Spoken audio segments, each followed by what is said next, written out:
뭐 어쩌라고? 당장 죽는 것도 아니잖아. 친정엄마 위암 수술날 들은 그 한마디는 평생 잊을 수 없는 비수가 됐답니다. 10년 동안 심호병수 발들며 살았는데 정작 남편은 장모 수술날 코빼기도 안 비치더라고요. 그런데 운명의 장난처럼 딱 한 달 뒤 그 사람이 저에게 매달리기 시작했답니다. 우리 엄마 쓰러졌어. 당장 와. 저는 토시 하나 안 틀리고 그대로 돌려줬죠.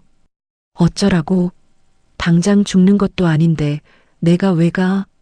개거품을 물고 악을 쓰는 남편 놈을 뒤로 한 채 떨리는 손으로 CCTV를 돌려보던 그 순간 저는 그대로 무너지고 말았는데요. 그날 그 집에서는 도대체 무슨 일이 벌어졌던 걸까요? 사연 시작하기 전에 구독과 좋아요 꾹 눌러주세요. 여러분의 하루에 행복이 가득하길 기도드릴게요. 안녕하세요. 저는 올해로 이혼 3년 차에 접어든 42살 박유리라고 해요. 지금은 고향인 전주에서 친정엄마와 사랑하는 딸아이랑 셋이 옹기종기 모여 더없이 평온한 날들을 보내고 있는데요. 가끔 창밖으로 떨어지는 빗방울을 멍하니 보고 있노라면 그 지긋지긋했던 결혼 생활의 한 장면 한 장면이 영화 필름처럼 머릿속을 스쳐 지나가곤 한답니다. 그 중에서도 유독 잊히지 않는 장면이 하나 있는데요. 그게 바로 오늘 들려드릴 이야기, 제 전남편의 그 지독한 더치페이 이야기예요. 제 전남편이라는 사람은 한마디로 표현하기가 참 어려운 사람이었어요. 누가 봐도 멀쩡하게 생긴 회사원이고 명함만 보면 번듯한 대기업 직원이었거든요. 그런데 이 사람한테는 남들이 모르는 아주 지독한 버릇이 하나 있었으니 바로 돈 앞에서는 부모 형제도 없는, 그야말로 이런 단위까지 칼같이 따지는 극도로 계산적인 성격이었다는 거예요. 친구들이랑 밥을 먹어도 영수증을 받아와서 계산기를 두드리고 회사 동료들이랑 회식을 해도 자기가 마신 술잔수까지 세어가며 정산을 하는 그런 사람이었거든요. 본인은 그걸 두고 나는 합리적인 사람이야라고 어깨에 잔뜩 힘을 주며 자랑스레 떠벌리고 다녔는데 정작 회사 동료들은 그런 남편을 뒤에서 얼마나 비웃었는지 모를 거예요. 언젠가 회식 자리에서 있었던 일이라며 같은 부서 후배가 슬쩍 귀띔해 준 적이 있었어요. 다 같이 삼겹살집에서 회식을 하는데 막내 직원 한 명이 그날따라 속이 안 좋아서 고기를 거의 못 먹고 사이다만 홀짝거렸다지 뭐예요. 그런데 계산할 때가 되니까 남편이 그 막내한테 다가가서 사이다 2잔에 3,000원, 고기 2점에 2,400원, 총 5,400원을 받아내고서야 자리에서 일어났다고 하더라고요. 그 얘기를 듣는데 제 얼굴이 다 화끈거려서 그 후배 손을 잡고 대신 사과를 했던 기억이 나네요. 정작 본인은 자기가 회사에서 어떤 취급을 받고 있는지 까맣게 몰랐어요. 동료들이 점심 먹으러 갈 때 슬쩍 자기만 쏙 빼놓고 가도 자기는 일이 바빠 보였나 보다 하면서 혼자 컵라면을 뜯는 사람이었으니까요. 그런데 이 사람의 진짜 가관은요, 처가 식구들을 만날 때였어요. 제 친정은 전주에 있는데 명절이나 부모님 생신 때 다 같이 모여 식사를 하잖아요.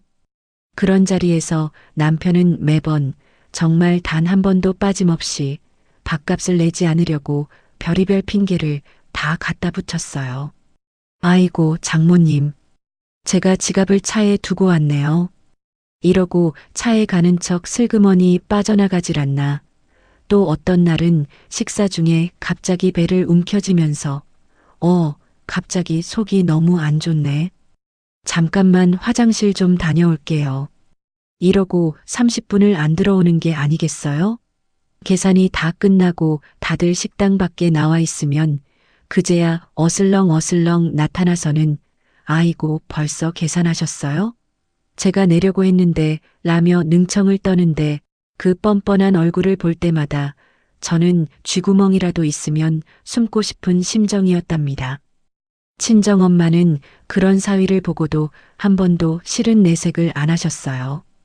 오히려 제 손을 가만히 쥐고 토닥여 주시곤 하셨죠.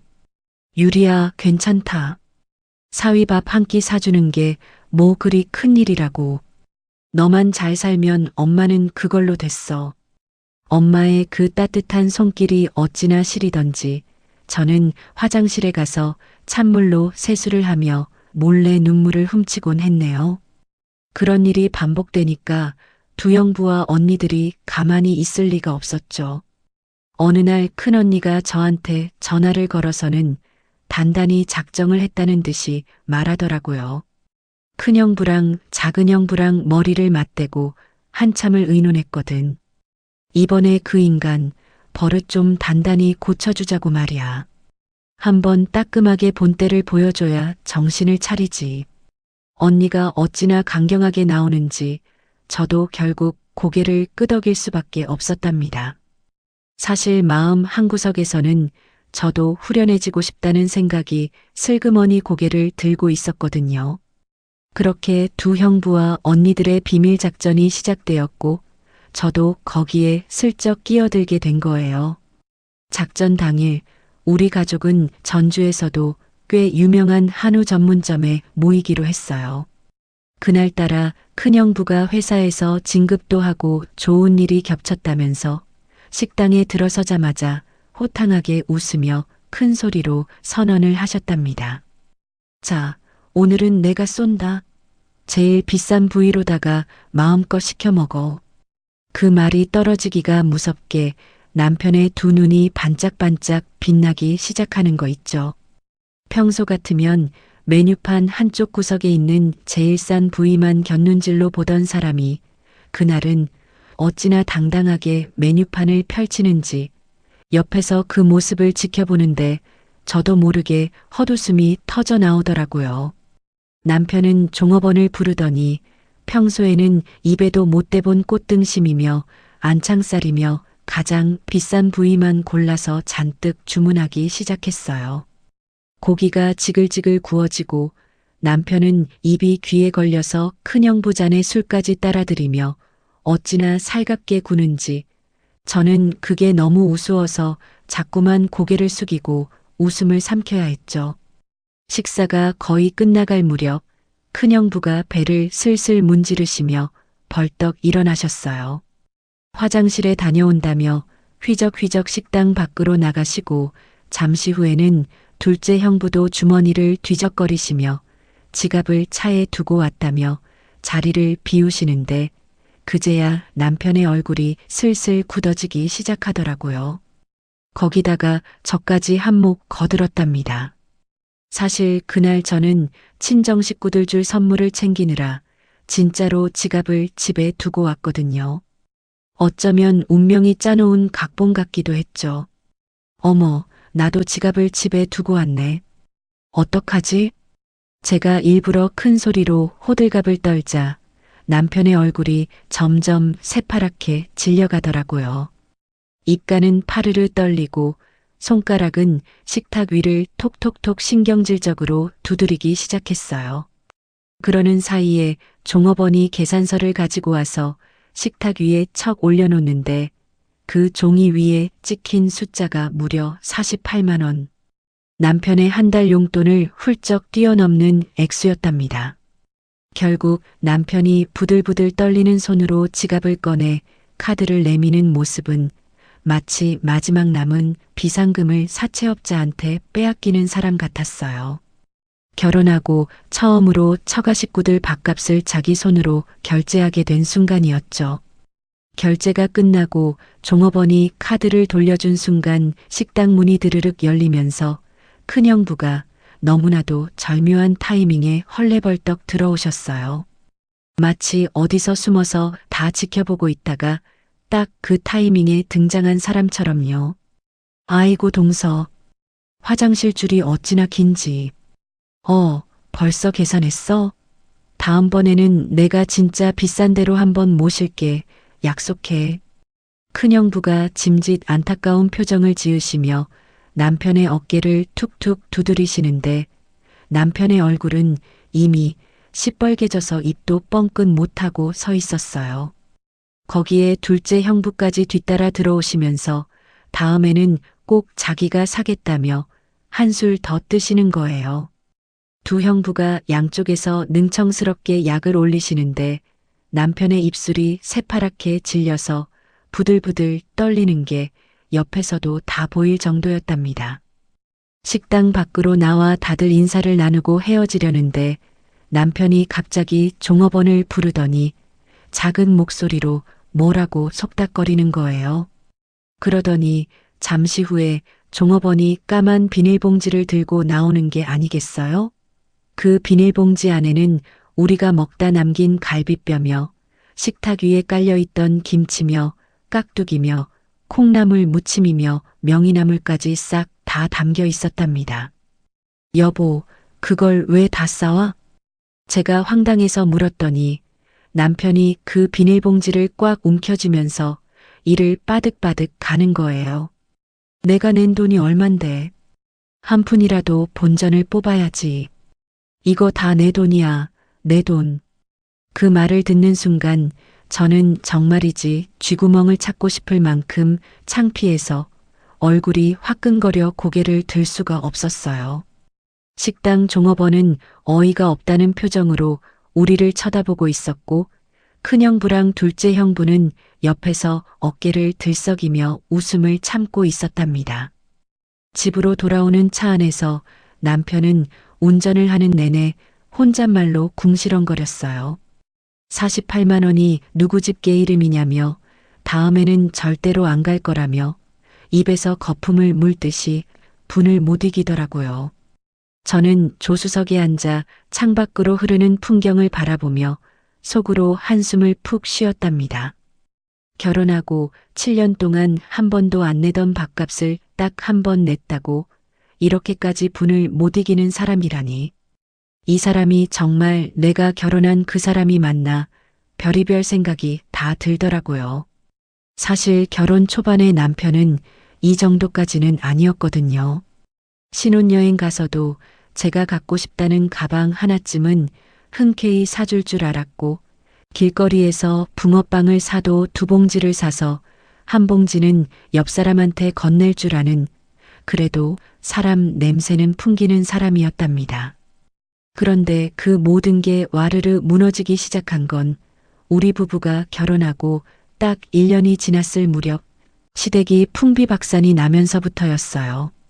그날을 저는 아직도 생생하게 기억해요. 집안일을 하고 있는데 남편이 회사에서 다급한 목소리로 전화를 걸어왔거든요. 여보, 우리 아버지 회사가 부도났대. 수화기 너머로 들려오는 남편의 목소리가 어찌나 떨리던지 손에 쥐고 있던 과도가 툭 하고 바닥에 떨어뜨렸죠. 시아버지께서 운영하시던 사업체가 한순간에 무너지면서 시댁에는 도저히 갚을 길이 없는 어마어마한 빚이 떠안겨졌어요. 빚쟁이들이 시댁 대문 앞에 진을 치고 빨간 딱지를 붙이러 다닌다는 소문이 돌기 시작했고 시부모님은 결국 위장 이혼이라는 극단적인 선택까지 하셔야 했답니다. 시아버님은 채권자들 눈을 피해 주소지를 옮기시고는 시골 깊숙한 곳으로 훌쩍 내려가셨고 시어머님은 서울에 홀로 남으시게 된 거죠. 그 충격을 시어머님께서 어떻게 다 감당하셨겠어요. 평생 곱게 살림만 하시던 분이 하루아침에 가진 것을 다 잃고 평생을 함께한 남편과는 서류상으로나마 갈라서야 하는 처지가 되셨으니 그 속이 얼마나 까맣게 타들어가셨을지 짐작도 안 가더라고요. 그 극심한 스트레스를 견디지 못하셨는지 어머님께서는 시름시름 앓기 시작하셨답니다. 처음에는 단순히 우울증인가 보다 했어요. 자꾸 같은 말을 반복하시고 가스불을 켜놓은 채 잊어버리시고 어떤 날은 한밤중에 아파트 단지를 맨발로 돌아다니시기도 하셨거든요. 결국 큰 병원에서 정밀 검사를 받아보니 의사 선생님께서 어렵게 입을 떼셨어요. 조기 치매입니다. 아직 연세도 많지 않으신데 충격이 크셨던 것 같네요. 진료실 밖으로 나오는데 다리에 힘이 풀려서 그 자리에 주저앉고 싶더라고요. 옆에 있던 남편은 한참을 복도 의자에 멍하니 앉아 천장만 올려다보고 있었어요. 외동아들인 남편으로서는 친어머니를 모셔야 한다는 마음은 굴뚝 같았지만 회사 일이 워낙 바쁜데다 출장도 잦아서 도저히 어머님을 돌볼 형편이 못 되었거든요. 그날 밤 남편이 제 손을 꼭 붙들고 차마 입을 못 대고 어물거리는데 제가 먼저 입을 열었답니다. 여보, 어머님 우리 집으로 모셔오자. 내가 모실게. 사실 그 결심은 즉흥적으로 한 게 아니었어요. 시어머님은요, 제가 결혼하기 전부터 저에게 친정엄마 못지않게 따뜻하게 대해주신 분이거든요. 우리 친정이 형편이 어려운 걸 잘 아셨던 어머님은 상견례 자리가 끝나고 저를 따로 조용히 부르시더니 제 손을 꼭 잡으시며 두툼한 봉투 하나를 슬쩍 쥐어주셨어요. 우리 며느리 예단비 보태라. 부담 갖지 말고 가져가. 그 봉투 안에 들어있던 돈이 얼마였는지는 지금도 못 잊어요. 친정엄마가 그걸 받으시고 부엌에서 한참을 우셨던 그 모습도 어머님께서 제 어깨를 토닥이시며 이제 한 식구잖니. 부끄러워 말하라 하시던 그 목소리도 제 가슴 속에 깊이 박혀서 평생 빚으로 남아 있었답니다. 그런 분이 치매에 걸리셨다는데 제가 어떻게 모른 척을 할 수가 있겠어요. 그래서 저는 다니던 회사의 사정을 말씀드리고 재택근무가 가능한 부서로 이직을 결심했답니다. 월급은 좀 줄었지만 어머님을 돌보면서 일을 병행하려면 어쩔 수 없는 선택이었어요. 낮에는 요양보호사 선생님께서 와주시고 아침 저녁으로는 제가 어머님 식사와 약 챙기는 일을 도맡았죠. 그렇게 시작된 어머님과의 동거가 무려 10년이라는 긴 세월로 이어질 줄은 그때는 정말 꿈에도 몰랐답니다. 그런데 정말 기가 막힌 건요, 친아들인 남편의 태도였어요. 어머님을 우리 집으로 모셔오자고 결정한 건 분명히 남편이 가장 안도했던 일인데 막상 같이 살게 되니까 이 사람이 어머님께 하는 행동을 보면 제 속이 새카맣게 타들어가는 거예요. 어머님께서 식사하시다가 국물을 흘리시기라도 하면 저녁상 앞에서 숟가락을 탁 내려놓으며 한숨부터 쉬더라고요. 어머니, 진짜 좀 옷에 다 묻었잖아요. 몇 번을 말해요. 어머님께서 같은 질문을 두세 번 반복하시면 남편은 또 짜증을 빽 내며 신경질을 부렸죠. 어머님은 그런 아들의 고함 소리에 어깨를 움찔하시며 마치 야단 맞은 어린아이처럼 고개를 푹 숙이시곤 했답니다. 제가 그런 남편을 도저히 그냥 두고 볼 수가 없어서 단단히 한마디 했어요. 여보, 제발 어머니한테 그러지 마. 치매 환자한테 짜증내고 소리 지르면 병이 더 나빠진다고 의사 선생님이 그러셨잖아. 어머니, 우리 말 다 알아들으셔. 내 엄마인데 내가 알아서 해. 당신은 좀 빠져. 이 사람은 끝까지 제 말을 듣지 않더라고요. 회사에서 받은 스트레스를 친엄마한테 풀고 있다는 걸 본인은 모르는지 어머님께서 거실 소파에 앉아 멍하니 텔레비전을 보고 계시기만 해도 한심하다는 듯 혀를 끌끌 차는 거예요. 그러는 사이에 어머님의 병세는 정말 거짓말처럼 빠르게 나빠지셨어요. 처음에는 사람 얼굴은 알아보셨는데 어느 순간부터는 친아들인 남편을 봐도 누구신지 모르겠다는 표정으로 멀뚱멀뚱 쳐다보시기 시작하셨거든요. 그런데 어머님은 다른 사람은 다 알아보지 못하시면서도 유독 저만 보면 환하게 웃으시며 손을 내미시는셨어요. 우리 딸 왔어? 친아들은 멀뚱멀뚱 쳐다보시면서 며느리인 저는 딸이라고 부르시는 그 마음이 어찌나 사무치게 다가오던지요. 어머님 옆에 앉아서 손을 꼭 잡아드리면 어머님께서는 제 손등을 한참 동안 쓰다듬으시며 작은 목소리로 말씀하시곤 하셨어요. 우리 딸이 제일이지. 우리 딸이 제일이야. 그 모습을 옆에서 지켜보던 남편이 제 옆구리를 쿡쿡 찌르며 비아냥거리듯 말하더라고요. 자기 친엄마가 자기는 안 알아보고 며느리만 알아본다며 어머님이 노망이 단단히 드신 거 아니냐고. 그 한마디에 저는 정말이지 이 사람이 친아들이 맞는지 의심이 들 정도였답니다. 친엄마가 자기 얼굴을 못 알아보시는 게 얼마나 가슴 찢어지는 일인지 그걸 농담 따먹기로 만들 수 있다는 게 도저히 이해가 안 가더라고요.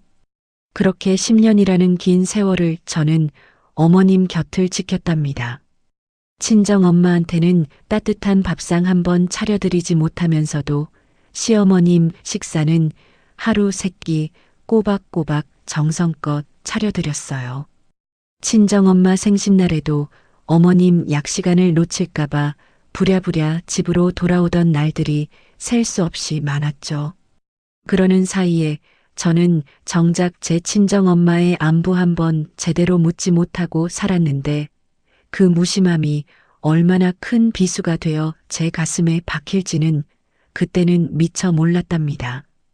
그날도 저는 어머님 점심상을 차려드리고 약을 한 알한 알 손바닥에 올려드리고 있었어요. 어머님께서 약을 삼키시는 동안 등을 토닥여 드리는데 주방 식탁 위에 올려둔 휴대폰이 부르르 떨리며 울리는 거예요. 발신자의 큰언니 이름이 떠 있길래 부랴부랴 전화를 받았답니다. 언니 무슨 일이야? 평일 낮에 웬일이야? 너 지금 통화 괜찮아? 잠깐 앉아서 들어봐. 큰언니의 목소리가 어찌나 가라앉아 있던지 저는 그 순간 가슴 한가운데가 쿵 하고 내려앉는 느낌이 들더라고요. 평소 그렇게 쾌활하고 시원시원하던 큰언니가 이렇게까지 무거운 목소리로 운을 떼는 건 처음이었거든요. 수화기 너머에서 큰언니가 한참을 망설이더니 마침내 입을 열었답니다. 엄마 암이래. 위암이기. 우리도 일주일 전에 알았어. 그 말을 듣는 순간 손에 쥐고 있던 휴대폰이 무릎 위로 툭 떨어졌어요. 귀에서는 윙 하는 이명이 울리고 눈앞이 핑 도는 게 마치 누가 제 머리를 한 대 친 것 같더라고요. 한참 만에야 떨어진 휴대폰을 다시 주워들고 겨우 입을 뗐답니다. 언니, 그게 무슨 소리야? 일주일 전이라니. 왜 나한테 지금 말해? 왜 나만 빼고? 엄마가 너한테는 절대 말하지 말라고 신신당부를 하셔서 그랬어. 너 시어머니 모시면서 일까지 하느라 죽도록 힘든 거 엄마가 다 안다고. 자식한테 짐되기 싫다고 그냥 본인 혼자 조용히 수술받고 끝내겠다고 고집을 부리시는 통에 큰언니의 말이 채 끝나기도 전에 제 입에서는 통곡이 터져 나왔어요. 거실 바닥에 무너지듯 주저앉아 두 손으로 얼굴을 감싸쥐고 엉엉 울었답니다. 친정엄마가 아프실 줄도 모르고 저는 그 긴 세월 동안 도대체 무엇하고 살았던 걸까요? 명절에도 제대로 못 가뵙고 생신날에도 짧은 통화 한 통으로 때우고 친정엄마 목소리 한 번 길게 듣지 못하고 살았던 그 세월이 한꺼번에 가슴을 짓누르는데 숨이 막혀서 죽을 것만 같더라고요. 거실에 앉아 계시던 어머님께서 그런 제 모습을 멍하니 바라보시다가 천천히 다가오셔서 제 등을 토닥여 주시는 거예요. 우리 딸 왜 울어? 우리 딸 울지 마. 치매에 걸리신 어머님께서 누구보다 먼저 제 등을 쓸어주시는데 그 따뜻한 손길이 닿는 순간 저는 정말이지 가슴이 갈기갈기 찢어지는 것 같았답니다. 정작 친아들이 그토록 짜증을 부리고 무시하는 시어머님은 저를 딸이라고 부르며 위로해 주시는데 정작 저를 낳고 길러주신 친정엄마는 지금 이 순간 병원 침대에 막내딸 모르게 누워 계시다니.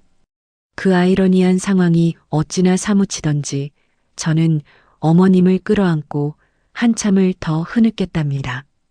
그날 저녁 큰언니와 작은언니, 저까지 셋이서 한자리에 모였어요. 회사에서 일찍 퇴근한 두 형부도 함께였죠. 큰형부가 식탁 위에 두툼한 서류 봉투를 척 올려놓으시는데 그 안에는 엄마의 진료 기록과 수술 견적서가 들어 있었어요. 견적서에 찍힌 숫자를 보는 순간 저는 또 한 번 가슴이 철렁 내려앉았답니다. 1,000만 원이 훌쩍 넘는 금액. 친정엄마는 평소 보험 같은 건 돈 아깝다며 단 하나도 들어두지 않으셨거든요. 막내야, 너무 걱정하지 마. 큰형부가 제 어깨를 토닥이시며 말문을 여셨어요. 우리 셋이 이미 다 얘기 끝났어. 처제는 시어머님 모시느라 한 푼 한 푼 아쉬운 거 다 아니까 처제 부부는 빼고 우리 두 집이 십시일반 모으기로 했거든. 처제는 그냥 마음만 보태면 돼. 큰형부의 그 말씀에 옆에 앉아 계시던 둘째 형부도 고개를 끄덕이시며 거두셨답니다. 맞아, 처제. 장모님 수술비 갖고 부담 주기 싫어. 우리한테 맡기고 처제는 사돈 어른이나 잘 모셔. 두 형부의 그 따뜻한 말씀에 제 눈에서는 또다시 굵은 눈물이 뚝뚝 떨어졌어요. 시댁에서는 단 한 번도 받아본 적 없는 그 살뜰한 배려가, 그 마음 씀씀이가 어찌나 사무치게 고맙던지요. 옆에 앉아 계시던 큰언니도 손수건으로 눈가를 찍으시며 제 손을 꼭 잡아주셨답니다. 우리 막내, 그동안 너무 고생했어. 이제는 좀 너도 너 챙겨가면서 살아라. 저는 한참을 흐느끼다가 고개를 들고 단호하게 말했어요. 언니, 형부, 그래도 나도 보탤래. 그동안 비상금 모아둔 거 있어. 그 돈 다 엄마 수술비에 보탤 거야. 그렇게 안 하면 내가 평생 못 살아, 언니. 사실 그 비상금은 제가 10년 동안 한 푼, 두 푼 정말 어렵게 모은 돈이었어요. 월급에서 살림비, 약값, 병원비 다 떼고 나면 정말 얼마 남지도 않았는데 그래도 언젠가 우리 딸 시집 보낼 때 보태려고 차곡차곡 통장에 넣어둔 그 돈을 저는 단 1초의 망설임도 없이 엄마 수술비로 쓰겠다고 결정했답니다. 돈이 아까운 게 아니었어요. 그 돈을 내야만 저도 자식 도리를 했다는 마음에 발 뻗고 잘 수 있을 것 같았거든요. 집으로 돌아오는 길에 저는 차창에 머리를 기대고 한참을 멍하니 흘러가는 가로등을 바라봤어요. 운전대를 잡은 큰형부가 백미러로 저를 힐끔거리시며 한마디 더 보태시더라고요. 처제, 김서방한테 얘기할 거지? 그래도 사위가 알아야 장모 수술 소식에 같이 걱정도 하고 그러는 거잖아. 그 말씀에 저는 천천히 고개를 끄덕였답니다. 마음 한구석에서는 솔직히 망설여졌어요. 평소 그렇게 돈 한 푼에 벌벌 떨던 사람이 장모 수술비 얘기를 들으면 또 어떤 표정을 지을지, 어떤 핑계를 댈지 눈에 선했거든요. 하지만 그래도 명색이 사위인데 장모가 큰 수술을 받는다는데 그 소식조차 모르고 있게 둘 수는 없잖아요. 무엇보다 저는 마음 한구석에서 작은 기대를 품고 있었답니다. 형부들처럼 살갑게 위로해 주지는 못해도 적어도 여보, 많이 놀랐겠다. 장모님 잘 회복하실 거야. 그 한마디 정도는 해주지 않을까?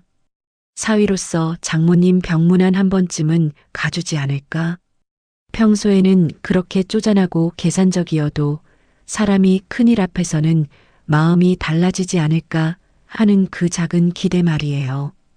언니네 집에서 형부들과 수술비 의논을 마치고 집으로 돌아오는 길, 큰언니가 챙겨준 파김치며 멸치볶음이며 깻잎장아찌까지 봉지가 어찌나 무겁던지 손목이 다 끊어질 것 같더라고요.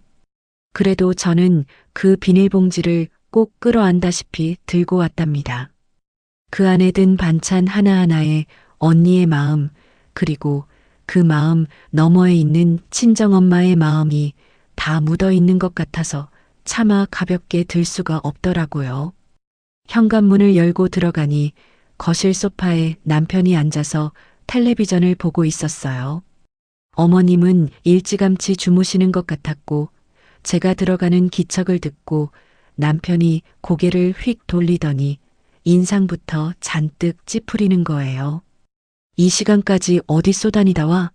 어머니는 신경도 안 쓰고 요즘 자꾸 친정만 들락거리는 것 같다? 들어오자마자 장모 안부는커녕 어머님 핑계를 대며 저를 윽박지르는 그 모습에 저는 그만 머리끝까지 피가 거꾸로 솟구치는 것 같았답니다. 평소에 어머님 약 한 번 챙겨드린 적도 없는 사람이 갑자기 효자 행세를 하는 그 꼴이 얼마나 가증스럽던지요. 저는 손에 꽉 쥐고 있던 그 비닐봉지를 와락 들어 올려 가장 위에 있던 파김치 봉지를 남편의 얼굴을 향해 그대로 내던졌답니다. 찰싹하는 소리와 함께 빨간 파김치 국물이 사방으로 튀더라고요. 남편의 얼굴이며 와이셔츠며 텔레비전 화면에까지 새빨간 김치 양념이 튀었어요. 남편이 펄쩍 뛰어 일어나면서 비명을 지르듯 소리쳤답니다.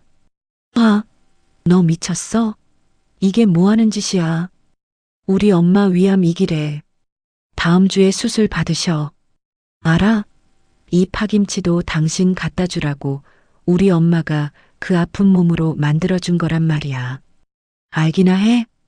저는 손가락 끝이 부들부들 떨리는 걸 억지로 누르며 또박또박 말했어요. 순간 남편의 동작이 우뚝 멈춰 섰답니다. 저는 속으로 가만히 기다렸어요. 이제 이 사람도 사람이라면 적어도 미안하다는 말 한마디나 놀란 표정이라도 짓겠지. 그런데 이 사람이 어떻게 했는지 아세요?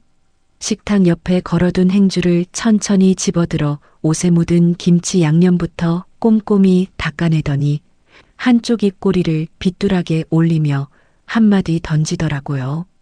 그래서 나보고 어쩌라고? 그 한마디에 제 손끝부터 발끝까지 싸늘하게 식는 게 느껴졌어요. 머릿속이 새하얘지면서 한참을 그 자리에 굳어 있었답니다. 저는 떨리는 목소리로 다시 한번 입을 열었어요. 형부들이 십시일반 모으기로 했어.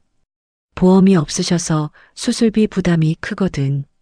나도 비상금 보태기로 했고 보태든가 말든가 알아서 해.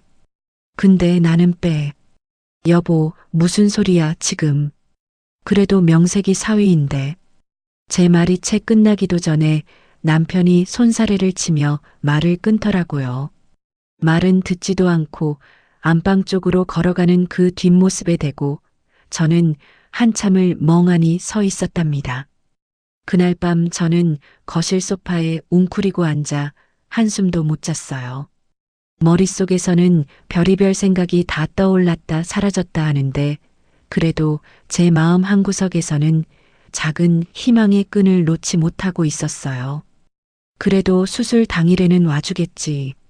아무리 저렇게 말했어도 막상 그날이 되면 사위 노릇은 해주겠지 하고 말이에요. 그리고 마침내 친정 엄마의 수술 당일이 밝아왔어요. 새벽부터 부랴부랴 준비를 마치고 어머님은 요양보호사 선생님께 부탁드린 다음 저는 안방으로 들어가 자고 있는 남편을 흔들어 깨웠어요. 여보, 일어나. 오늘 엄마 수술 날이야. 남편이 부스스 눈을 뜨더니 천천히 몸을 일으키며 한쪽 눈을 비비더라고요. 그러고는 핸드폰 화면을 들여다보며 한참을 뜸을 들이다가 아무 일도 아니라는 듯 무덤덤하게 입을 여는 거예요. 나 못 가. 오늘 제이 학교에 학부모 면담 있는 거 잊었어? 여보, 그건 다음 주야. 다음 주 화요일. 내가 캘린더에도 다 적어뒀잖아. 아, 그래? 어쨌든 회사도 바쁘고 그래서 못 가. 당신 혼자 다녀와. 저는 그 자리에 한참을 우두커니 서 있었답니다. 입에서는 말이 안 나오고 손끝이 부들부들 떨려서 도저히 진정이 안 되더라고요. 친정 식구들 앞에서 사위가 안 왔다는 그 말을 차마 할 수가 없어서 저는 병원으로 가는 택시 안에서 입술을 꽉 깨물고 또 깨물었답니다. 수술실 앞 대기의자에 큰언니와 작은언니, 두 형부가 나란히 앉아 계시더라고요. 제가 헐레벌떡 뛰어들어가자 큰형부가 자리에서 일어나시며 두리번거리시며 물었어요. 김서방은? 아, 회사에 진짜 큰 프로젝트가 터져서요. 도저히 자리를 못 비운다고 죄송하다고 그러더라고요. 저는 차마 진실을 말할 수가 없어서 거짓말을 했답니다. 그 거짓말이 입에서 떨어지는 순간 제 혀끝이 어찌나 쓰던지요. 큰언니가 제 어깨를 토닥이시며 별일 아니라는 듯 고개를 끄덕여 주셨지만 두 형부가 서로 슬쩍 눈빛을 교환하시는 게 제 눈에는 다 보이더라고요. 그 어떤 위로의 말씀도 없으셨지만 그 짧은 눈빛 속에 담긴 뜻을 저는 다 읽어낼 수 있었답니다. 수술이 무사히 끝나고 마취에서 막 깨어나신 엄마가 흐릿한 눈으로 저를 알아보시더니 메마른 입술로 겨우 한마디를 건네셨어요. 우리 김서방은 왔니? 엄마가 그 와중에도 사위부터 물으시는데 저는 그만 가슴이 갈기갈기 찢어지는 것 같아서 엄마 손을 꼭 잡고 한참을 떨리는 목소리로 또 거짓말을 했답니다. 엄마, 회사에 일이 너무 바빠서 못 왔어. 미안하대, 진짜로. 엄마는 그 말을 들으시고도 그저 희미하게 미소를 지으시며 고개를 끄덕이시는데 그 모습이 어찌나 사무치던지요. 저는 자리에서 일어나 복도 끝 비상계단으로 뛰쳐나갔어요. 그러고는 떨리는 손으로 남편에게 전화를 걸었답니다. 신호음이 한참 울리고 나서야 남편이 받더라고요. 여보, 엄마 수술 잘 끝났어. 한 번만, 제발 한 번만이라도 병원 와줘. 응? 수화기 너머에서 잠시 침묵이 흐르더니 남편이 어이없다는 듯 피식 웃는 소리가 들려왔어요. 그러고는 천천히 또박또박 평생 잊을 수 없는 그 말을 제 귀에 박아 넣었답니다. 요즘 트렌드 몰라? 효도는 각자 하는 거야. 내 엄마도 아닌데 내가 왜 가? 비상계단 차가운 벽에 등을 기댄 채 저는 그 말을 듣고도 한참을 입을 열지 못했어요. 머릿속에서 무언가가 툭 하고 끊어지는 소리가 들리고 한참 만에야 겨우 떨리는 목소리로 되물었답니다. 그럼 내가 당신 어머님 10년 모신 건? 그건 뭔데? 내가 호구라서 그런 거야? 그렇지. 당신이 좋아서 한 거잖아. 누가 모셔달라고 칼 들고 협박했어? 수화기 너머에서 들려오는 그 한마디에 제 안에서 10년 동안 단단히 묶어두었던 그 무언가가 와르르 무너져 내리는 게 느껴졌답니다. 저는 통화 종료 버튼을 누르고 그 자리에 주저앉아 한참을 흐느꼈어요. 그리고 그 비상계단 차가운 바닥에서 저는 마침내 결심했답니다. 이 결혼 끝내야겠다고. 더는 단 하루도 이 사람과 같은 집에서 숨쉬고 싶지 않다고 말이에요. 그 비상계단에서 결심을 굳힌 그날로 병원에서 엄마 곁을 며칠 더 지킨 다음 저는 우리 딸 손을 잡고 친정이 있는 전주로 짐을 싸서 내려가 버렸답니다. 어머님께는 죄송하다는 말씀 한마디 참아드릴 수가 없어서 그저 요양보호사 선생님께 잘 부탁드린다고 몇 번이고 당부만 드리고 떠나왔어요. 어머님 손을 꼭 잡고 한참을 흐느꼈는데 어머님은 그저 제 등을 토닥이시며 우리 딸 울지 마 그 한마디만 반복하시더라고요. 그 모습이 어찌나 사무치던지 차에 시동을 걸고 시댁 골목을 빠져나오는 동안 저는 운전대에 얼굴을 묻고 한참을 흐느꼈답니다. 전주에 내려간 뒤로 저는 정말 그 사람과는 단 한 통의 연락도 주고받지 않았어요. 카톡도 다 차단해 버렸답니다. 친정엄마 병간호에만 매달리면서 한 달이 훌쩍 지나가는데 그 사이에 우리 딸도 외할머니 옆에서 부쩍 밝아지는 게 눈에 보이더라고요. 전주집 마당에 핀 봉숭아 꽃을 한참 들여다보며 까르르 웃는 아이의 얼굴을 보고 있노라면 저는 그제야 비로소 숨이 쉬어지는 기분이었어요. 그동안 제가 얼마나 숨막히게 살았는지 그 집을 떠나고 나서야 비로소 깨닫게 되더라고요. 그렇지만 어머님 생각만은 단 하루도 머릿속에서 떠나질 않았답니다. 그 사람과는 연을 끊었어도 10년 세월을 함께 보낸 어머님께는 차마 그럴 수가 없더라고요. 그래서 저는 일주일에 두세 번씩 요양보호사 선생님께 전화를 걸어 어머님 상태를 여쭤보았어요. 어떤 날은 영상통화로 어머님 얼굴을 잠깐이라도 보면서 엄마 딸 유리예요 하고 손을 흔들면 어머님은 화면 속에서 환하게 웃으시며 손을 마주 흔들어 주시곤 하셨답니다. 그 모습을 볼 때마다 가슴 한구석이 시큰해지는 건 어쩔 수가 없더라고요. 그러던 어느 날 오후였어요. 친정집 마당에서 빨래를 널고 있는데 핸드폰이 미친 듯이 진동을 울리는 거예요. 화면을 들여다보니 그 사람 번호더라고요.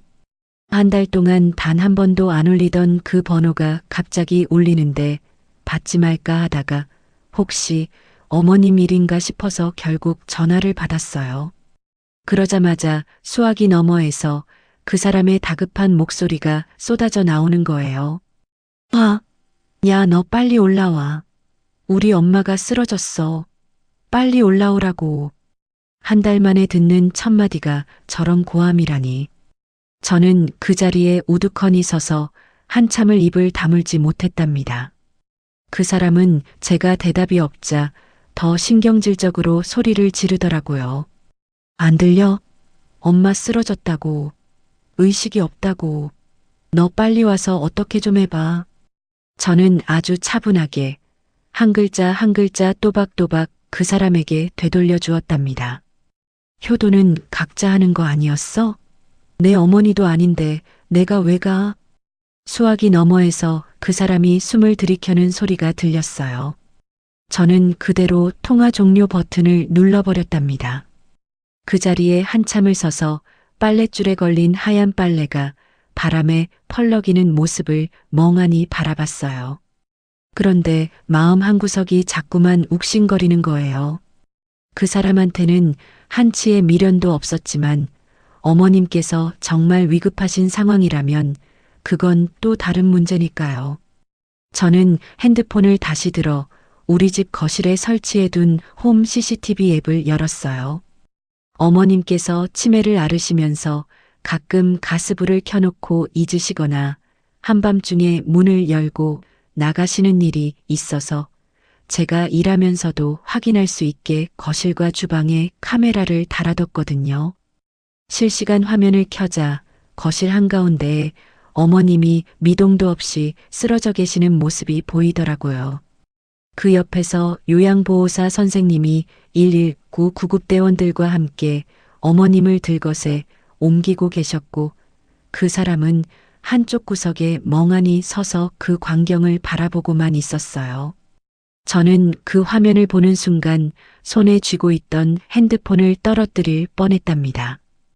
평소에 어머님께서는 거동이 불편하시긴 해도 갑자기 쓰러지실 만큼 위중한 분이 아니셨거든요. 약도 꼬박꼬박 챙겨 드시고 식사도 거르지 않으시고 혈압도 안정적이셨는데 도대체 무슨 일이 있었길래 거실 한가운데서 의식을 잃고 쓰러지셨는지 이해가 안 가더라고요. 가슴이 두근거리고 손끝이 떨려서 저는 마루에 털썩 주저앉았어요. 그러다 문득 한 가지 생각이 머리를 스쳤어요. 홈 CCTV는 녹화 기능이 있어서 며칠치 영상이 서버에 저장되어 있거든요.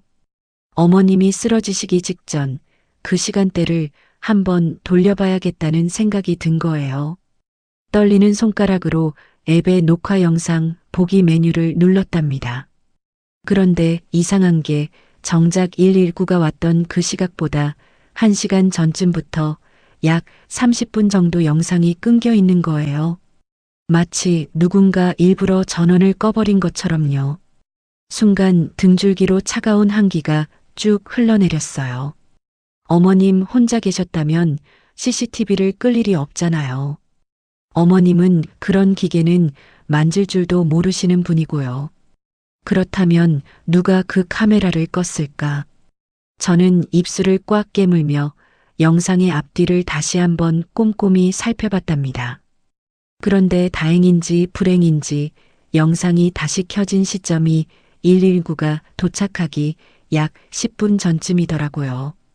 그 끊어진 30분이 마치 거대한 검은 구멍처럼 제 마음 한가운데를 뻥 뚫어버린 기분이었어요. 하지만 그 사람이 간과한 게 하나 있었어요. 카메라가 2대였거든요. 거실에 1대, 주방에 1대. 그 사람이 끈 건 거실 카메라뿐이었던 거예요. 주방 쪽에 달아둔 카메라는 그 사람이 미처 몰랐는지 아니면 거실 것만 끄면 되는 줄 알았는지 그대로 작동하고 있더라고요. 그 주방 카메라의 각도 안쪽으로 거실 한쪽 끝이 살짝 걸쳐서 잡히는 게 아니겠어요? 정말 아주 좁은 화면이었지만 그 화면 안에 무엇이 찍혀 있었는지를 확인하는 순간 저는 그 자리에서 그대로 얼어붙어 버렸답니다. 화면 속에서 누군가가 어머님을 향해 거칠게 손을 휘두르고 있었어요. 정확히 누구의 손인지는 카메라 각도상 다 보이지 않았지만 그 손에 채워진 시계, 그리고 그 옷소매. 그건 분명히 제가 다림질해서 옷장에 걸어두었던 그 사람의 와이셔츠였답니다. 저는 핸드폰을 떨어뜨리고 마당에 무릎을 꿇었어요. 손바닥이 흙바닥에 닿는데도 아픈 줄도 모르겠더라고요. 한참을 그 자리에 주저앉아 헐떡거리다가 저는 떨리는 손으로 다시 핸드폰을 집어들었어요. 그러고는 방으로 들어가 옷장에서 가장 두꺼운 겉옷을 꺼내 입었답니다. 엄마, 나 서울 좀 다녀와야겠어. 잠깐만 다녀올게. 엄마는 영문도 모른 채 누워 계시다가 제 굳은 얼굴을 보시고는 그저 고개만 끄덕여 주셨어요. 저는 핸드폰을 꽉 쥐고 그 영상을 절대 지워지지 않도록 클라우드에 백업까지 해둔 다음 단단히 마음을 먹고 현관을 나섰답니다. 이제는 도망치는 게 아니라 정면으로 맞서러 가는 길이었어요. 전주에서 서울까지 그 먼 길을 어떻게 운전해서 갔는지도 모르겠어요. 핸들을 꽉 쥔 손이 어찌나 떨리던지 휴게소에 들러 따뜻한 커피 한 잔으로 손을 녹여가며 겨우겨우 올라왔답니다. 병원에 도착해서 응급실 접수처로 달려가니 어머님께서는 머리에 강한 충격을 받으셔서 뇌출혈 소견이 보인다고 하더라고요. 그 와중에 상태가 심각해 면회조차 안 된다는 거예요. 마음 같아서는 그대로 응급실 안으로 뛰어들어가 어머님 손을 붙잡고 싶었지만 지금 제가 해야 할 일은 그게 아니었어요. 저는 흐르는 눈물을 손등으로 거칠게 닦아내고는 곧장 둘째 형부가 미리 소개해 주신 변호사 사무실로 차를 몰았답니다. 둘째 형부께서 며칠 전에 미리 연락을 주셨더라고요. 막내야, 혹시 모르니까 이 변호사 명함 받아둬라. 같이 일해본 사람인데 진짜 똑 부러진다 하시면서요. 그때만 해도 저는 형부가 왜 그런 말씀을 하시나 했는데 마치 이런 날이 올 줄 미리 아셨던 것처럼 그 명함이 제 손에 쥐어 있었던 거죠. 변호사 사무실에 도착해서 저는 그동안 있었던 일을 처음부터 끝까지 다 털어놓았답니다. 10년의 간병 생활, 효도는 각자 하는 거라던 그 사람의 망언, 그리고 오늘 확인한 그 충격적인 영상까지. 변호사 선생님께서는 제 이야기를 다 들으시고는 한참을 침묵하시다가 안경을 고쳐 쓰시며 단호하게 말씀하시더라고요. 이혼 소장은 오늘 안에 바로 접수하겠습니다. 그리고 그 영상은 절대 보여주지 마시고 경찰서로 가셔서 정식으로 고발하세요. 존속폭행, 상해 혐의로 충분히 형사처벌이 가능합니다. 고개를 끄덕이며 변호사 사무실을 나와서 곧장 향한 곳은 관할 경찰서였답니다. 민원실 의자에 앉아 차례를 기다리는 동안 저는 손에 쥔 핸드폰 화면을 몇 번이고 들여다봤어요. 그 영상 속 와이셔츠, 그 시계. 분명히 그 사람이 맞았답니다. 한참을 기다린 끝에 담당 형사님 앞에 앉아 저는 그 영상을 보여드렸어요. 형사님께서는 화면을 한참 들여다보시더니 미간을 잔뜩 찌푸리시며 입을 여셨죠.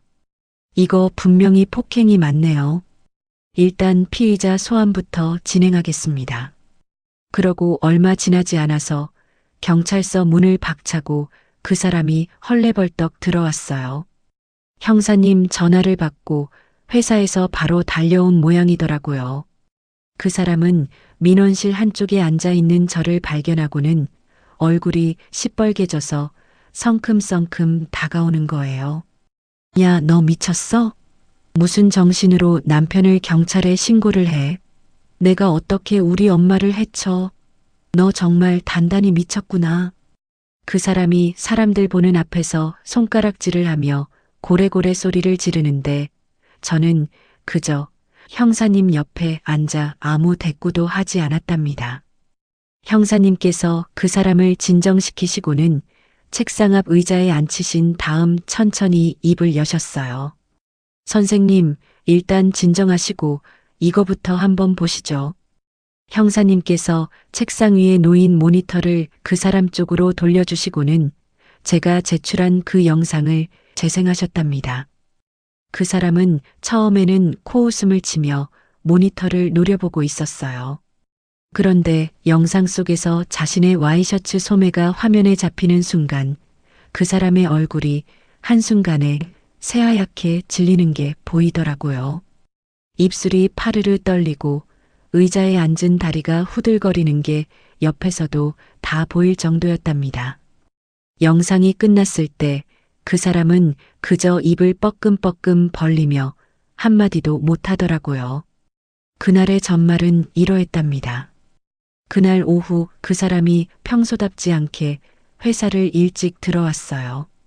안방에서 낮잠을 주무시던 어머님께 다가가더니 인사도 없이 다짜고짜 어머님을 흔들어 깨웠죠. 엄마, 일어나봐. 엄마, 내 말 좀 들어봐. 어머님께서는 흐릿한 눈으로 아들을 올려다보시며 그저 멍한 표정을 지으셨어요. 그 사람은 어머님 어깨를 거칠게 흔들면서 다그치기 시작했답니다. 엄마, 외갓집 땅 문서 어디 있어? 이모가 그러는데 엄마가 어디 숨겨뒀다며. 그거 어디 있냐고. 어머님께서는 무슨 말인지 알아듣지 못하시고 그저 고개만 갸웃거리셨어요. 사실 그 사람이 말한 그 숨겨진 땅 문서라는 건 어디서 주워들은 허황된 소문에 불과했답니다. 시부모님 명의로 남아있는 재산이라고는 시아버님께서 빚쟁이들을 피해 내려가 계신 그 시골집 한 채뿐이었거든요. 그런데 그 사람은 어디선가 외가 쪽에 숨겨둔 땅이 있다는 헛소문을 듣고는 그 허황된 이야기에 두 눈이 시뻘개진 거예요. 엄마, 진짜 모른다고 하지 말고 빨리 말해. 어디 숨겨뒀어? 그 사람은 점점 더 거칠게 어머님을 다그치다가 결국 안방 장롱문을 벌컥 열어젖히기 시작했어요. 어머님께서 그 모습을 보시고 깜짝 놀라셔서 비틀거리는 다리로 일어나 그 사람의 팔을 붙잡으시며 말리셨답니다. 얘 왜 그러냐, 뭘 찾는 거야? 왜 그래? 치매에 걸리신 어머님께서도 본능적으로 무언가 잘못되고 있다는 걸 느끼셨던 거예요. 그런데 그 사람은 자기 어머니가 자기 팔을 붙잡는 그 손길이 거추장스럽다는 듯 그 손을 거칠게 뿌리쳤어요. 그것도 모자라 어머님의 어깨를 양손으로 잡고 거실 쪽으로 확 떠밀어 버린 거예요. 거동이 불편하신 어머님께서 그 힘에 그대로 중심을 잃고 뒤로 휘청거리시더니 바닥에 머리부터 쿵 하고 부딪히고 말았답니다. 어머님께서 의식을 잃고 그 자리에 미동도 없이 쓰러지신 그 순간 그 사람은 어땠는지 아세요? 어머님을 일으켜 세우거나 119를 부르기는커녕 거실 한쪽에 달려있던 CCTV를 황급히 잡아 끌어 가는 거예요. 그러고는 장롱안을 다시 미친 듯이 뒤지기 시작했답니다. 쓰러져 있는 엄마는 거들떠보지도 않고 그 허황된 종이 한 장을 찾겠다고 온 집안을 헤집어 놓는데 그 영상을 보는 제 입에서는 신음이 절로 새어나오더라고요. 그렇게 약 20분이 흐른 뒤 요양보호사 선생님께서 어머님 저녁 식사를 챙기러 도착하셨어요. 현관문을 열고 들어오신 선생님께서 거실에 쓰러져 계신 어머님을 발견하시고는 비명을 지르며 그 자리에 그대로 주저앉으셨답니다. 그 와중에 그 사람은 안방에서 천연덕스럽게 걸어 나오면서 선생님께 이렇게 말했다고 해요. 아, 제가 들어왔을 때는 이미 어머니가 저렇게 쓰러져 계셨어요. 혼자 화내시면서 장롱을 뒤지시다가 종이를 밟고 미끄러지셨나 봐요. 영상이 다 재생되고 모니터 화면이 까맣게 꺼지자 경찰서 안에는 무거운 침묵만 흘렀어요. 형사님께서는 헛기침을 한번 하시더니 그 사람을 향해 차분하지만 단호한 목소리로 입을 여셨답니다. 존속폭행 및 상해 혐의로 긴급 체포하겠습니다. 일어나시죠. 그제야 그 사람은 무언가 잘못됐다는 걸 깨달은 듯 의자에서 벌떡 일어나 저를 향해 손가락질을 하며 악을 쓰기 시작했어요. 하지만 저는 그 사람의 얼굴을 더 이상 쳐다보지도 않았답니다. 그 사람이 형사님께 양손목을 붙잡힌 채로 경찰서 안쪽 유치장으로 끌려 들어가는 그 뒷모습을 저는 의자에 앉아 끝까지 지켜봤답니다. 한때는 제가 그토록 사랑했던 사람, 우리 딸의 아빠라고 부르던 그 사람의 뒷모습이 저렇게 초라하고 작아 보이는 건 처음이었어요. 그런데 신기하게도 가슴이 아프거나 미련이 남는 게 아니라 그저 텅 빈 듯한 후련함만이 밀려오더라고요. 10년이라는 세월 동안 단단히 묶여있던 매듭이 마침내 풀어진 그런 느낌이었답니다. 경찰서를 나와 시댁으로 가는 차 안에서 저는 시아버님께 전화를 드렸어요. 신호음이 두어 번 가기도 전에 시아버님께서 다급한 목소리로 전화를 받으시더라고요. 사건 소식을 이미 어디선가 들으셨는지 수화기 너머로 거친 숨소리가 다 들렸어요. 아버님, 저 유리예요. 아이고, 그래 며느라. 내가 지금 서울로 올라가는 길이다. 어머니는, 어머니 상태는 어떠시냐? 저는 떨리는 목소리로 어머님 상태를 말씀드리고 영상에 찍힌 그 모든 진실도 빠짐없이 다 전해드렸답니다. 수화기 너머에서 한참을 침묵하시던 시아버님께서 마침내 갈라진 목소리로 입을 여시더라고요. 내가 자식을 잘못 키운 죄다. 그놈은 더 이상 내 아들이 아니다. 내가 직접 탄원서를 쓰도록 하마. 가장 강력한 처벌을 받도록 내가 끝까지 매달릴 거야.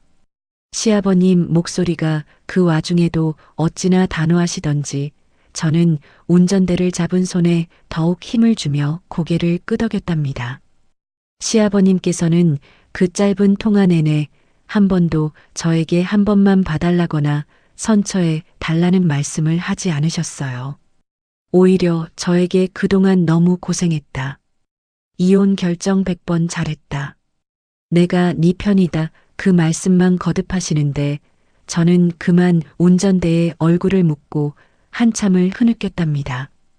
친아버지 같은 그분의 그 따뜻한 한마디가 얼마나 따뜻하던지요. 며칠 뒤 저는 변호사 선생님과 함께 유치장에 갇힌 그 사람을 면회하러 갔답니다. 이혼 서류 정리를 마무리하기 위해서였어요. 면회실 유리창 너머로 마주 앉은 그 사람의 모습은 며칠 사이에 사람이 이렇게 망가질 수 있나 싶을 정도로 초췌했어요. 수염은 까칠하게 자라있고 눈 밑에는 시커먼 그늘이 졌고 머리도 산발이 다 되어 있었답니다. 그런데도 그 사람은 저를 보자마자 비웃듯이 입꼬리를 올리며 입을 여는 거예요. 네가 정말 나랑 이혼할 수 있을 것 같아? 우리 엄마 너밖에 모르는데 버리려고? 어디 두고 보자. 저는 그 말을 듣고 그저 헛웃음만 나오더라고요. 이 사람은 이 와중에도 자기 어머니를 인질 삼아 저를 흔들 수 있다고 믿고 있는 거예요. 저는 손가방에서 이혼 서류를 꺼내 유리창에 척 들이밀었답니다. 이혼 서류 다 정리됐어. 위자료 청구도 끝났고 양육권도 내가 가져올 거야. 그리고 한 가지 더 알려줄까? 저는 천천히 입꼬리를 올리며 말을 이었어요. 당신 회사 말이야. 회사에서 당신을 명예훼손으로 고소했대. 이번 주에 정식으로 해고 통보도 갈 거고. 그 사람의 얼굴이 한순간에 새파랗게 질리는 게 보이더라고요. 평소 따뜻하고 바른 이미지를 그토록 내세우던 그 회사가 영업직 사원이었던 그 사람의 폐륜 범죄가 뉴스에까지 살짝 흘러나가자 가만히 있을 리가 없었답니다. 회사 이미지에 심각한 타격을 줬다며 회사 차원에서 법적 대응에 들어가기로 한 거죠. 그 소식을 들은 그 사람은 입술을 부들부들 떨다가 결국 머리를 감싸쥐며 책상에 얼굴을 박더라고요. 저는 거기서 그치지 않고 한마디를 더 보탰어요. 그리고 또 있어. 변호사님이 이혼 소송 준비하면서 당신 금융거래 내역 다 뽑아봤거든. 그 사람의 머리가 천천히 들렸어요. 두 눈동자가 흔들리는 게 유리창 너머로도 다 보이더라고요. 당신 노름하고 있었지? 그것도 불법 사이트에서. 빚이 얼마더라. 변호사님이 그러시는데 거의 수억이라며? 순간 그 사람의 얼굴이 종이장처럼 하얘졌답니다. 저는 그제야 비로소 모든 퍼즐이 맞춰지는 기분이었어요. 그 사람이 왜 그렇게 이런 단위까지 따지며 돈에 미친 사람으로 변했는지, 왜 처가 식구들 앞에서까지 그렇게 추한 꼴을 보였는지, 왜 친엄마한테까지 손을 댈 정도로 돈에 환장했는지, 그 모든 답이 그 도박이라는 두 글자 안에 다 들어 있었던 거예요. 회사에서 받는 월급을 차곡차곡 모으던 그 알뜰한 모습은 다 가짜였고, 뒤로는 도박 사이트에 그 돈을 다 갖다 부으면서 빚을 메우려고 발버둥치고 있었던 거죠. 결국 그 빚이 감당할 수 없을 만큼 불어나자 어디서 외갓집 숨겨진 땅 문서 얘기를 주워 듣고는 친어머니한테까지 손을 댄 거였답니다. 존재하지도 않는 가짜 유산 때문에 친어머니를 죽음의 문턱까지 내몬 그 어처구니 없는 진실 앞에서 저는 한참을 입을 다물지 못했어요. 그 사람은 더 이상 어떤 변명도 하지 못하고 두 손으로 얼굴을 가린 채 그저 어깨만 들썩이더라고요. 저는 자리에서 천천히 일어났어요. 마지막으로 그 사람에게 단 한마디만 남겼답니다. 앞으로 다시는 내 인생에, 그리고 우리 딸 인생에 그림자도 비치지 마. 면접 교섭권도 신청할 생각하지 마. 끝이야. 면회실을 나오는데 그 사람이 유리창에 얼굴을 받고 무어라 외치는 소리가 어렴풋이 들렸어요. 하지만 저는 단 한 번도 뒤를 돌아보지 않았답니다. 전주집에 내려와 친정 식구들에게 그 모든 진실을 털어놓는데 큰언니가 식탁을 손바닥으로 쾅 내리치며 분노하시더라고요. 세상에 사람이 어떻게 그래. 친엄마한테 그런 짓을 해놓고도 사람이라고 할 수 있어? 작은 언니는 옆에서 손수건으로 눈물을 훔치시며 한참을 흐느끼셨답니다. 두 형부도 고개를 절레절레 흔드시며 혀를 차시는데 큰형부께서 제 어깨를 토닥이시며 한마디 보태시더라고요. 처제 진짜 잘했다. 그런 인간이랑 갈라선 거 100번 잘했어. 처제가 사돈어른 10년 모신 거, 그건 처제 마음이 비단 같아서 그런 거지 처제가 호구라서 그런 거 아니야. 그 점은 절대 잊지 마. 친정엄마는 그 모든 이야기를 다 듣고 나서도 한참을 말씀이 없으셨어요. 그저 제 손을 가만히 쥐고 토닥여 주시기만 하셨답니다. 그 따뜻한 손길이 닿는데 저는 그제야 비로소 마음 깊은 곳에서부터 무언가가 풀어지는 것 같았어요. 10년 동안 짊어지고 살았던 그 무거운 짐이 친정엄마의 그 한 번의 손길로 스르르 흘러내리는 그런 기분이었답니다. 그날 밤 저는 마당에 나가 한참을 하늘을 올려다봤어요. 까만 하늘에 별이 총총 박혀 있는데 그 별들이 어찌나 또렷하게 보이던지요. 그동안은 서울 그 좁은 아파트 베란다에서 한 번도 제대로 본 적 없는 별이었답니다. 저는 그 별들을 바라보며 한참을 마음속으로 어머님께 말을 건넸어요. 어머님, 부디 빨리 일어나시라고. 우리 다시 만나야 한다고. 그렇게 마음속으로 빌고 또 빌었답니다. 그 사람의 재판이 시작되고 저는 친정 식구들과 함께 그 지루하고도 잔인한 시간을 묵묵히 견뎌냈어요. 변호사 선생님께서 그 사람의 모든 죄목을 빠짐없이 정리해서 법정에 제출해 주셨고 시아버님께서는 약속하셨던 대로 친아들에게 가장 무거운 벌을 내려달라는 탄원서를 직접 손으로 꾹꾹 눌러 쓰셔서 재판부에 보내셨답니다. 그 탄원서를 변호사님 사무실에서 잠깐 보았는데 시아버님께서 어찌나 꾹꾹 눌러 쓰셨던지 종이 뒷면이 다 우글거릴 정도였어요.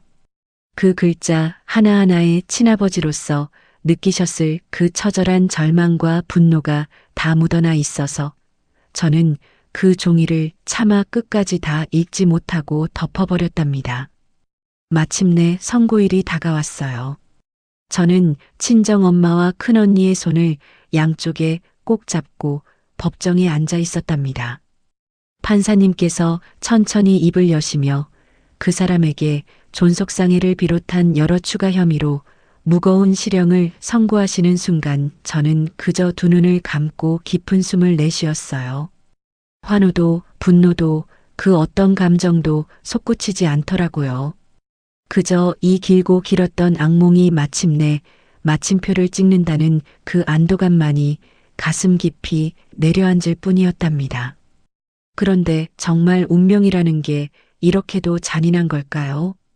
그 사람이 법정에서 실형을 선고받고 교도소로 이송되던 바로 그날 저녁 병원에서 한 통의 전화가 걸려왔어요.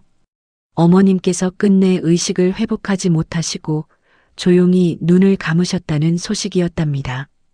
저는 그 전화를 받고 한참을 거실 바닥에 주저앉아 있었어요. 친아들이 죗값을 치르러 가는 바로 그날 어머님께서는 모든 끈을 놓아버리신 거예요. 마치 마지막까지 친아들의 형이 정해지기를 기다리셨다가 그제야 비로소 마음 편히 떠나신 것처럼 말이에요. 저는 부랴부랴 짐을 챙겨 서울로 올라갔답니다. 장례식장에 도착하니 시아버님께서 영정 앞에 우두커니 서 계시더라고요. 그 어깨가 가늘게 떨리고 있는 모습을 보는데 저는 그만 영정 앞에 무너지듯 주저앉아 통곡을 터뜨렸답니다. 어머님 임종도 못 지켜드리고 죄송해요. 정말 죄송해요. 영정 사진 속 어머님은 환하게 웃고 계셨어요. 치매에 걸리시기 전 가장 곱고 단아하셨던 그때 그 모습으로요. 저는 한참을 흐느끼다가 시아버님께 깊이 고개를 숙였답니다. 시아버님께서는 제 어깨를 가만히 토닥이시며 갈라진 목소리로 입을 여셨어요. 며느라, 네 잘못 아니다. 내가 자식을 잘못 키운 죄지. 그 긴 세월 동안 친정 엄마처럼 정성으로 모셔준 거 내가 평생 잊지 않으마. 정말 고맙다. 고맙다 며느라. 그 한마디에 저는 그만 시아버님 앞에 무릎을 꿇고 한참을 더 흐느꼈답니다. 호적상으로는 이미 남이 된 사이였지만 저는 장례식이 끝나는 그 마지막 순간까지 빈소를 지켰어요. 발인 날 어머님을 화장해서 따뜻한 양지 바른 곳에 자리한 납골당에 모시는 그 순간까지 저는 단 한 발짝도 자리를 떠나지 않았답니다. 마지막 예우를 다해드리는 것, 그것만이 제가 어머님께 해드릴 수 있는 마지막 도리였거든요. 시간이 흘러 어머님의 49제 날이 다가왔어요. 시아버님과 함께 절에 가서 정성껏 49제를 올리고 저는 다시 전주로 내려왔답니다. 그날따라 어머님 생각에 가슴이 먹먹해서 저녁밥도 제대로 못 넘기고 일찌감치 자리에 누웠어요. 우리 딸이 옆에서 색색거리며 잠들어 있는 모습을 한참 바라보다가 저도 모르게 까무룩 잠이 들었답니다. 그런데요, 꿈속에 어머님께서 나타나신 거예요. 치매에 걸리시기 전 상견례 자리에서 저에게 두툼한 봉투를 건네주시던 그 시절의 가장 곱고 단아하신 모습 그대로 말이에요. 어머님께서는 환한 미소를 지으시며 저에게 천천히 다가오시더니 두 손으로 제 손을 꼭 잡으셨답니다. 그 손길이 어찌나 따뜻하던지 꿈속에서도 그 온기가 또렷하게 느껴졌어요. 우리 딸 그동안 너무 고생 많았어. 어머님의 그 목소리가 어찌나 또렷하고 다정하시던지 저는 꿈속에서 그만 어머님의 손을 마주 잡고 한참을 흐느꼈답니다. 어머님, 어머님, 저 죄송해요. 마지막 가시는 길도 못 지켜드리고. 아니다, 우리 딸. 그동안 못난 아들 대신해서 나를 그렇게 정성껏 보살펴줘서 친엄마처럼 살뜰하게 돌봐줘서 내가 정말 고맙다. 우리 딸이 있어서 내가 그 긴 세월 외롭지 않았어. 어머님께서는 제 등을 가만히 토닥여 주시며 말씀을 이으셨어요.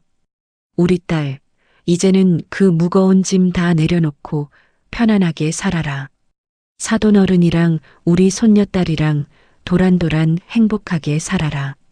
그게 내 마지막 부탁이다. 알았지?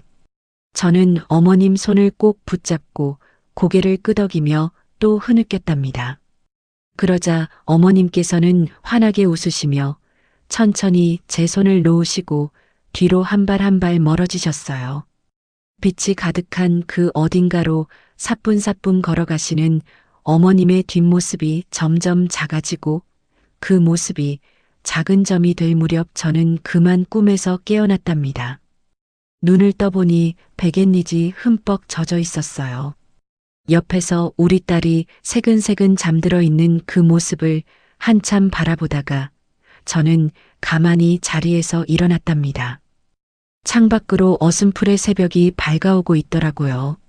마당으로 나가 깊은 숨을 한번 들이마시는데 가슴 한가운데에 그토록 무겁게 자리 잡고 있던 그 돌덩이가 마침내 사르르 흘러내리는 듯한 그 후련함이 밀려왔어요.